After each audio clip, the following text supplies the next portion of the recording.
गणेश जी का ना पर फेस ही नहीं दिखता है। अरे सिंदूर से पूरा निकाल में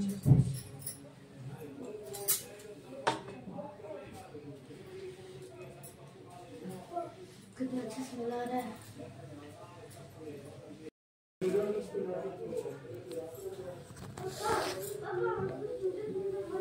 टाइम हो गया, 9:30 बजने वाला है।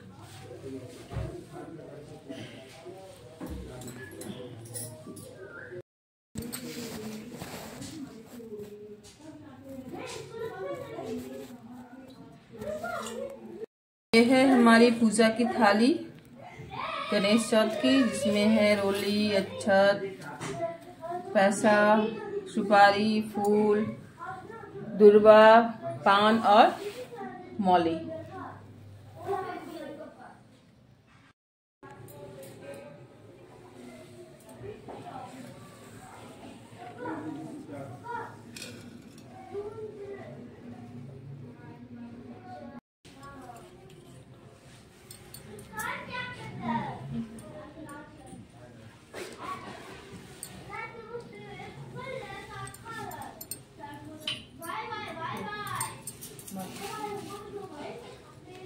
हाथों चढ़ा ऐसा कि पूरा उधर में हो जाए। हाँ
ठीक है ना।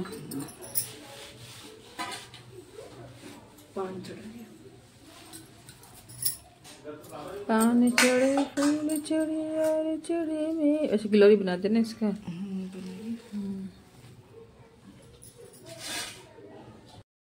फागुन महीने की चौथ की व्रत कथा। माता पार्वती ने पूछा, हे पुत्र, फागुन महीने की चौथ के देवता का क्या नाम है? इसमें किस प्रकार का पूजन करना चाहिए? श्री गणेश जी बोले, हे माता, फागुन महीने की चौथ को मंगल मूर्ति नामक गणेश का पूजन करे। इस दिन व्रती व्यक्ति को खीर का भोजन करना चाहिए। हे माता, अब मैं इस व्रत का इतिहास कर उसको सुनो।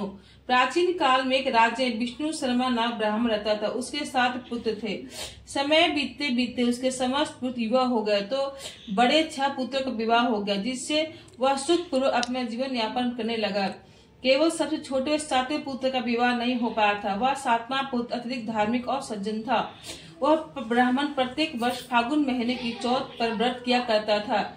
जब वह अत्यंत वृद्ध हो गया तो पूर्णतः अशक्त हो गया और पूरी तरह से अपने परिवारजनों पर ही आश्रित हो गया। फिर जब एक बार फागुन चौथ आई तो उसने पुत्रों से कहा कि आज मुझे व्रत करना, इसलिए तुम मुझे पूजन सामग्री लाकर दे दो।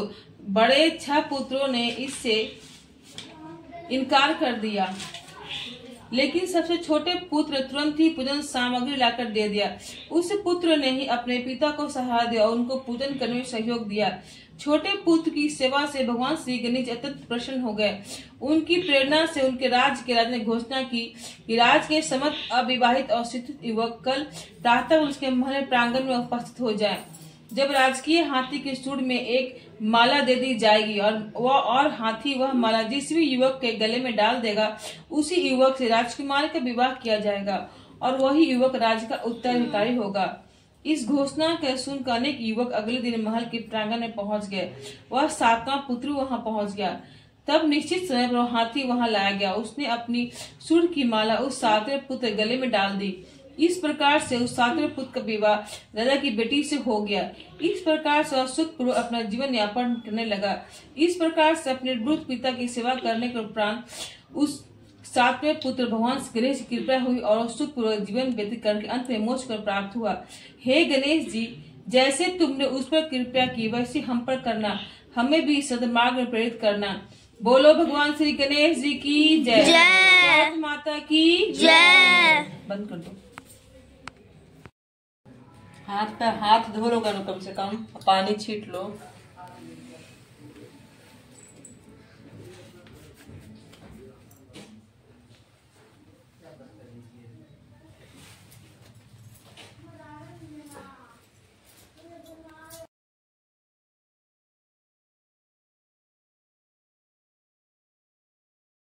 थाली में काट देगा पान के पत्ता पूरा हो गया। पूरा तो हो गया। मैं कैसे तो पूरा हो गया। घुमो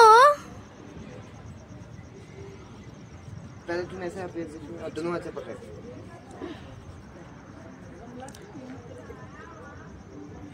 ज्यादा नहीं, थोड़ा ऐसे बंद कर देना। थोड़ा सा ले बस। बंद कर दो। मैं 5 मिनट का समय दे रहा हूँ, उनमें से कोई भी चिंता नहीं है। हो गया।